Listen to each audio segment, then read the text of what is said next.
कई बार मैंने जिक्र किया है कि परमार्थ के कारण ही साधुन धरा शरीर। बहुत से ऐसे साधु संत सन्यासी ऋषि महर्षि तपस्वी हुए हैं जो सिर्फ और सिर्फ परमार्थ के लिए जिए हैं, जिन्होंने परमार्थ के कल्याण के लिए ही सारा अपना देह तक दांव पे लगा दी।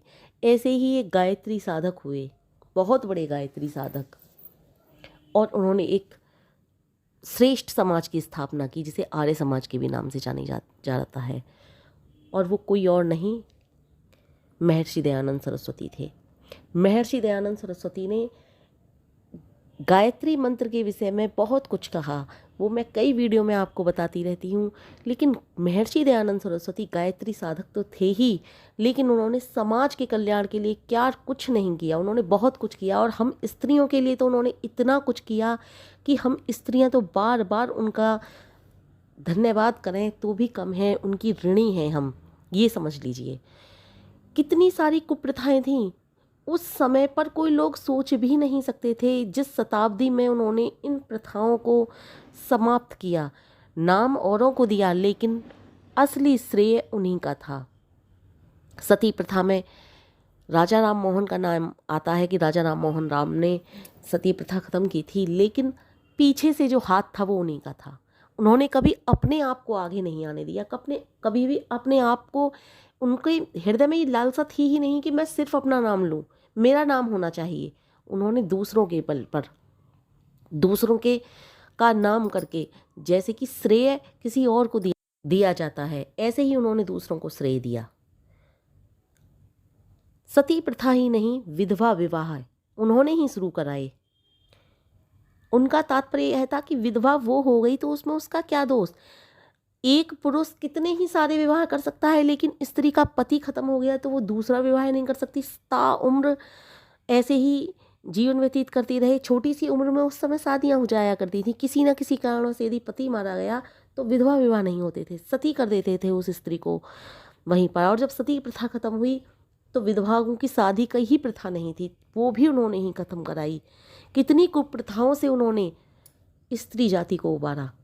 आज बड़े खेद के साथ मैं ये व्यक्त करती हूँ बात कि हम स्त्रियाँ कभी महर्षि दयानंद सरस्वती जी का नाम इस तरह से मुंह पर नहीं लाती हैं।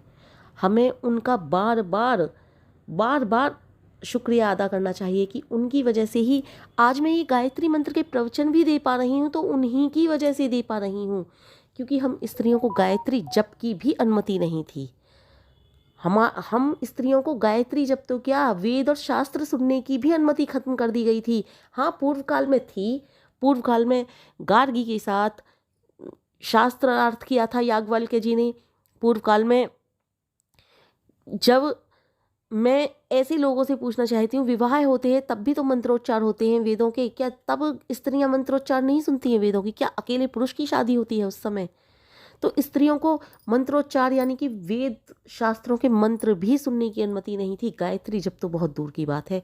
आज मैं प्रवचन भी दे पा रही हूँ गायत्री जप के ऊपर, तो वो ऋषिवर की ही पूरी की पूरा श्रेय मैं ऋषिवर को ही देती हूँ। ऐसे थे वो गायत्री साधक। तभी तो मैंने कहा था कि गायत्री सोच दूरगामी होती है। बहुत दूर की सोचते थे वो, और सभी के हित की बातें करते थे। बाल विवाह भी उन्होंने ही रोका। मैंने पहले ही बता दिया, श्रेय औरों को देते थे, लेकिन पीछे वही होते थे हर कारण के, क्योंकि इतनी दूरगामी सोच गायत्री साधक की होती है, इतनी उस समय कोई सोचता ही नहीं था। सोच इतना, और फिर स्त्रियों के लिए क्यों क्यों कोई सोचे? उस समय स्त्रियों को पैर की जूती समझते थे, लेकिन उन्होंने पैर की जूती नहीं, उन्होंने स्त्री को पुरुष के बराबर का हक दिया। उन्होंने कभी स्त्री के लिए ये नहीं बोला कि स्त्री पुरुष के बराबर के हकदार नहीं है। ये थे दयानंद। वास्तव में उन्होंने बहुत कुछ किया स्त्रियों के लिए। स्त्रियों के लिए ही क्यों, उन्होंने तो पुरुषों के लिए भी बहुत कुछ किया। जो पाखंडी थे, आडंबर वाले थे, उनसे उनकी बातें सहन नहीं हुई, उनको सहन ही नहीं किया उन्होंने। और उन्होंने ऐसा षड्यंत्र रचा ऋषिवर के विरुद्ध, ऐसा षड्यंत्र रचा कि ऋषिवर को सदा सदा के लिए हम लोगों से दूर जाना पड़ा। मैं आज भी कह रही हूँ, यदि ऋषिवर जैसा आज एक भी हो जाए जो इस तरह की बातें सोचता हो, इस तरह की निडर होकर के संसार में रहता हो, इस तरह से निडरता के साथ हर बात को सामने लाता हो, तो वास्तव में सारे समाज का ही नहीं, सारे के सारे धर्म जाति, मैं धर्म जाति की ही बात क्यों कर रही हूँ, समाज की ही बात क्यों कर रही हूँ, पूरे देश का ही नहीं पूरे विश्व की बात करती हूँ मैं। पूरे विश्व का कल्याण हो जाए। वो तो कुछ ही समय तक दयानंद जी हमारे बीच रहे, यदि वो कुछ और समय रह जाते तो न जाने क्या क्या कर जाते। और यही डर था पाखंडियों के लिए कि ये तो हमारी दुकानें बंद कर रहा है। यही डर था अधर्मियों के लिए कि ये तो हमारे विरुद्ध षड्यंत्र रच रहा है। लेकिन षड्यंत्र रच रहे थे वो अधर्मी, षड्यंत्र रच रहे थे वो नीच पापी दुष्ट, जिन्होंने हमसे, मैं हीरा नहीं कहूँगी उनको, हीरे से भी कुछ ऊपर था ये। हीरा तो एक सिर्फ कुछ ही कामों में आता है, वो तो न जाने किस किस चीज़ के लिए हमारे लिए उपयोगी थे, कहाँ कहाँ उपयोगी थे, वो तो न जाने हमारे लिए क्या थे, हम ये ही नहीं बता सकते। वास्तव में मैं सत्य कह रही हूँ, ऋषिवर जाने क्या थे, हमारे पास उनके लिए शब्द नहीं है। उनके जैसा यदि कोई एक भी आ जाए तो वास्तव में हम स्त्रियों की तो वो करके ही गए कल्याण, हमारा स्त्रियों का न जाने कितनी बातों से हमारा कल्याण किया। जितने भी स्वतंत्रता सेनानी थे, मैं सभी को तो नहीं कहूँगी, लेकिन अधिकतर स्वतंत्रता सेनानी आर्य समाज के विचारों से ही प्रेरित थे। भगत सिंह के लिए ले लीजिए, चंद्रशेखर आज़ाद के लिए ले लीजिए, किसी के लिए भी, मतलब क्रांतिकारी जो थे अधिकतर। और उसके बाद भी कुछ वैसे भी लोग थे, जैसे नरम दल था, एक गरम दल था, तो गरम दल के तो थे ही क्रांतिकारियों में आते थे, लेकिन कुछ नरम दल में भी आर्य समाज की ही विचारधारा से प्रेरित थे लोग। तो मैंने पहले ही कहा, पीछे वो रहते थे लोगों के, लेकिन सोच उनकी थी, लेकिन उन्होंने कभी अपने आप को श्रेय नहीं दिया। जैसे उसमें बताया था ना, रामायण में कहा था, जब राम के लिए विश्वामित्र जी लेने के लिए आए, तो महर्षि विश्वामित्र जी के साथ जब दशरथ जी राम को नहीं भेज रहे थे, तब वशिष्ठ जी ने कहा था कि चाहें तो ये भी राक्षसों का वध कर सकते हैं, क्योंकि इनके बराबर, इनके समान वीर एक जमाने में कोई राजा नहीं था। ये बहुत वीर राजा हुए हैं, लेकिन ये तो श्रेय राम को देना चाहते हैं। इसी तरह से श्रेय उन्होंने कभी नहीं लिया, क्योंकि वो गायत्री साधक थे। गायत्री साधक कभी भी अपने नाम के लिए नहीं जीते हैं, वो सच्चे गायत्री साधक थे। आज उनकी गायत्री के विषय में उनकी ऐसी बात बताती हूँ मैं कि वो हर किसी के लिए, जो भी दीन दुखी आता था उनके पास, सबके लिए गायत्री मंत्र का कागज पर लिख कर देते थे। चाहे कोई स्त्री होती थी, चाहे पुरुष होता था, सबके लिए गायत्री साधना करने के लिए कहते थे। उन्होंने कभी किसी प्रकार से भी स्त्रियों के लिए पीछे नहीं छोड़ा। उन्होंने कहा पुरुष के बराबर अधिकार है स्त्रियों का। उन्होंने कभी स्त्रियों के लिए गलत नहीं बोला। जीवन लीला को मैं क्या बता सकती हूँ, उनकी जीवन लीला के विषय में ज़्यादा कुछ नहीं बता सकती, थोड़े कुछ अंश मैं आप तक जरूर शेयर करूँगी। वो प्रभु प्रेम के प्यासे हो गए थे। जिस रात उन्होंने ये देखा था कि चूहे शिवलिंग के ऊपर चढ़ रहे हैं और लड्डुओं को झूठा कर रहे हैं, तभी से उन्हें सच्चे शिव के दर्शन की प्यास लग गई थी। नशा तो बहुत सारे होते हैं, लेकिन उन्हें प्रभु के प्रेम का नशा उसी रात हो चुका था। उनका उस समय नाम था मूल शंकर। मूल शंकर ने पिया था यह पैग अमावस की रात को। सब लोग सोए हुए थे, खामोश। मंदिर में एक दीपक जल रहा था। एक बालक अकस्मात उसके मन में प्रभु का प्यार जाग उठा, प्रभु दर्शन की प्यास जाग उठी, और इस तरह से जगी कि फिर कोई बात उन्हें नहीं सूझी। नर्मदा के तट पर पहुंचे, एक के बाद एक योगियों से मिले, हर एक से कहा मुझे दर्शन करा दो उस परमपिता परमेश्वर के। किसी ने कहा मूल शंकर तू बालक है, पहले ब्रह्मचारी बन, यह रेशमी कपड़े उतार दे, यह आभूषण फेंक दे।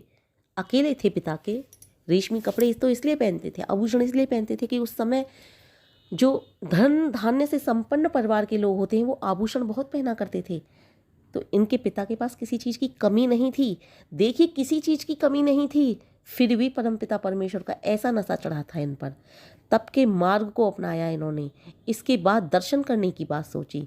मूल शंकर ने कहा ऐसा ही करता हूँ, बहुमूल्य कपड़े उतार देता हूँ। सूती कपड़े पहन लिए, आभूषण फेंक दिए, नाम रख लिया शुद्ध चैतन्य, ब्रह्मचारी बन गए। कई वर्ष बीत गए। उन्होंने योगियों महात्माओं से कहा अब तो कई वर्ष बीत गए मुझे ब्रह्मचर्य का पालन करते हुए, अब तो दर्शन करा दो, प्रभु के दर्शन के बिना मुझे चैन नहीं मिलता। उन्होंने कहा मुझे बताओ वह सच्चा शिव शंकर कैसा है, क्या करता है वो, कहाँ है? योगियों ने कहा, शुद्ध चैतन्य, अभी और तप करना होगा, तुम्हें संन्यास लेना होगा, ये सूती कपड़े भी उतारने होंगे, लंगोट बांध कर रहना होगा। शुद्ध चैतन्य बोले, मैं यह भी करूँगा, लेकिन मुझे शिव के दर्शन करने हैं, सच्चे शिव के दर्शन करा दो मुझे। और बन गई सन्यासी। नाम रख लिया दयानंद। दयानंद नाम से को रखने से पहले की बहुत लंबी लंबी कहानियाँ हैं। वो कहानियाँ अगर सुनाने बैठी तो पूरी की पूरी वीडियो भी भर जाएगी और न जाने कितनी वीडियो और ज़्यादा बनानी पड़ जाएंगी महर्षि दयानंद सरस्वती जी के ऊपर।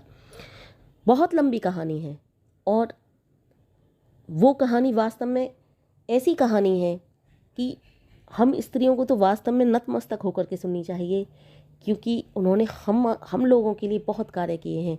आज सत्य बता रही हूँ, स्त्रियाँ इतनी आज़ाद घूमती हैं तो कहीं ना कहीं ऋषिवर की ही देर है, कहीं ना कहीं क्या पूरी की पूरी देन ही ऋषिवर की है। क्योंकि ऋषिवर जिस समय थे उस समय स्त्रियों की दशा देखने लायक थी। इतनी गलत तरीके से स्त्रियों के साथ पेश आया जाता था कि आप उस समय का दौर के विषय में सोच भी नहीं सकते, स्त्रियों की क्या दुर्दशा थी।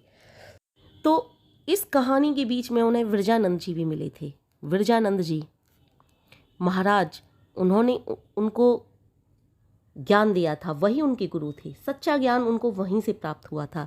लेकिन इससे पहले वो न जाने कहाँ कहाँ भटकते रहे, सन्यासी बन गए, लंगोट बांधकर नंगे बदन नंगे पांव घूमते रहे। महात्माओं से बोले अब तो दर्शन करा दो, और जब देखा कि नर्मदा के किनारे रहने वाले साधुओं से मन की इच्छा पूरी नहीं होती तो चल पड़े हिमालय की ओर। उत्तरकाशी पहुंचे, जमुनोत्री, गंगोत्री, केदारनाथ, ऊंचे घने पहाड़, तेज बर्फानी हवाएं, घनघोर घटाएं आई और ध्यान लगाकर बैठे रहे। बिजलियां कड़क उठी तो भी नहीं उठे, बैठे रहे। बर्फ गिरी, भूख भी लगी, प्यास भी लगी। भूख लगी, प्यास लगी, आप सोच रहे होगे वहां क्या खाया होगा? बर्फ तोड़ तोड़ कर खाई उन्होंने। इतनी ठंड में भी उन्होंने बर्फ तोड़ तोड़ कर खाई। इतने कष्ट सहे उन्होंने कि सुनकर रोंगटे खड़े हो जाते हैं उनकी। आप कभी जीवन गाथा सुनिए, रोंगटे खड़े हो जाते हैं उनकी इस कहानी को सुनकर। और सत्य बात है, ऐसे ही परमपिता परमेश्वर के दर्शन नहीं होते। ऐसे ही माँ गायत्री ने उन्हें अपना प्रिय पुत्र नहीं बनाया था। बहुत कष्ट सहे थे उन्होंने, परंतु यह सब किया। क्यों किया? क्योंकि उन्हें परमपिता परमेश्वर के प्यार का नशा हो चुका था, उनके दर्शन का नशा हो चुका था, जो उन्होंने शिवरात्रि की अंधेरी रात में टंकारा के अंदर कर लिया था।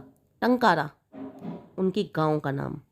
एक बार नशा हुआ फिर उतरा नहीं। कष्टों की चिंता नहीं और दुख आपत्तियों और विपत्तियों की चिंता नहीं। तब जाकर मन की मुराद मिली, वह मंजिल मिली जहां पहुंचना चाहते थे। और मंजिल को पाने के लिए तप तो करना ही पड़ता है, कष्ट तो सहने ही पड़ते हैं। और जो तप नहीं करता, कष्ट नहीं सहता, उसे मंजिल नहीं मिलती। और मंजिल मिलते ही खुल जाती हैं गांठें, समाप्त हो जाते हैं सब संशय, नष्ट हो जाते हैं जन्म जन्म के बुरे कर्म।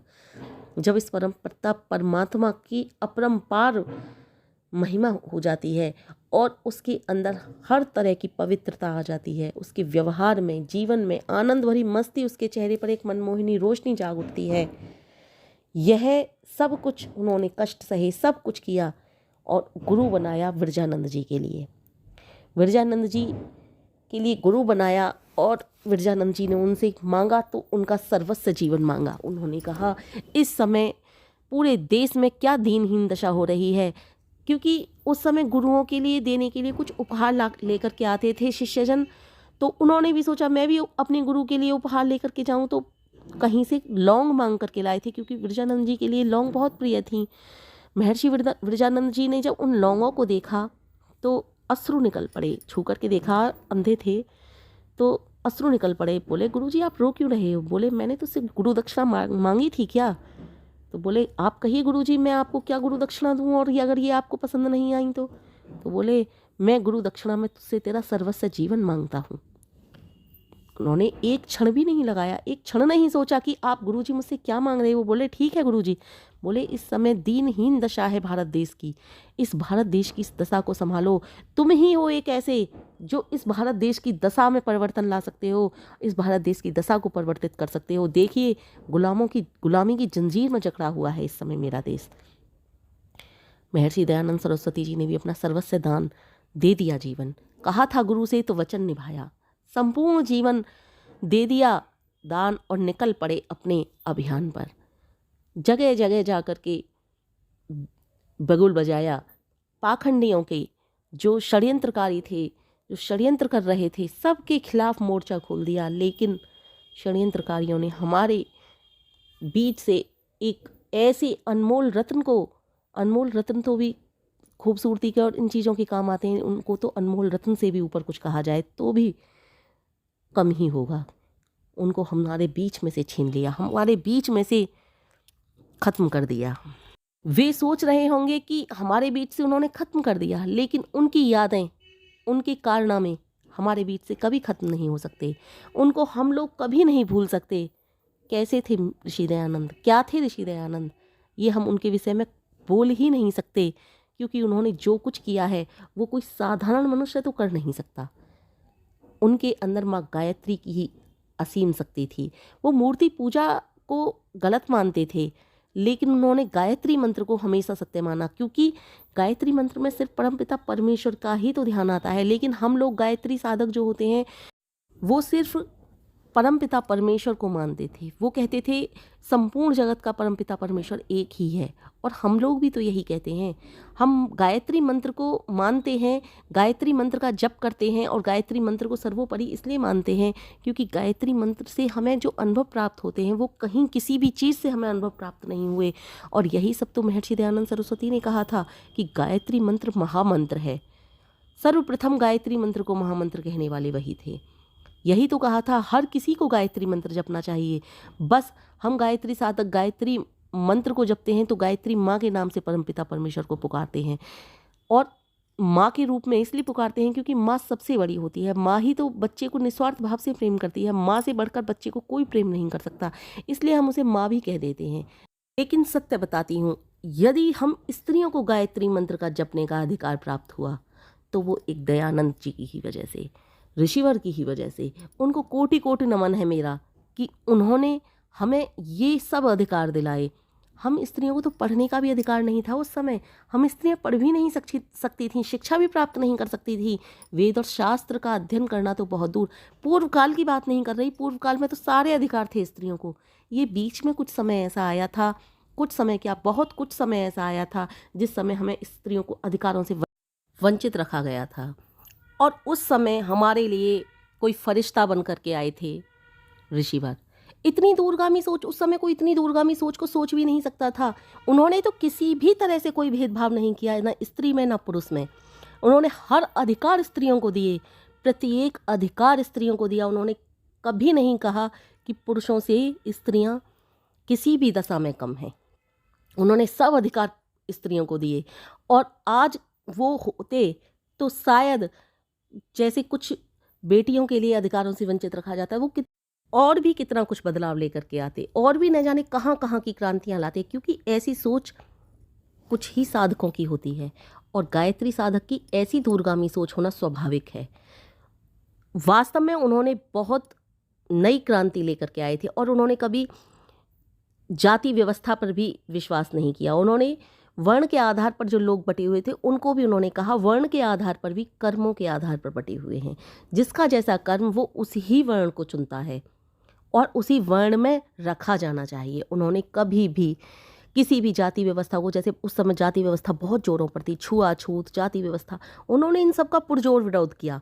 उन्होंने सबके लिए आवाज़ उठाई, चाहे कोई स्त्री हो चाहे कोई पुरुष हो। जो दबा हुआ था, कहने का तात्पर्य यही है बस कि जो दबा हुआ था वो उसके साथ थे, जिसको नीचा दिखाया जाता था वो उसके साथ थे, जो गिरा हुआ था उसको उन्होंने सदैव उठाने का काम किया।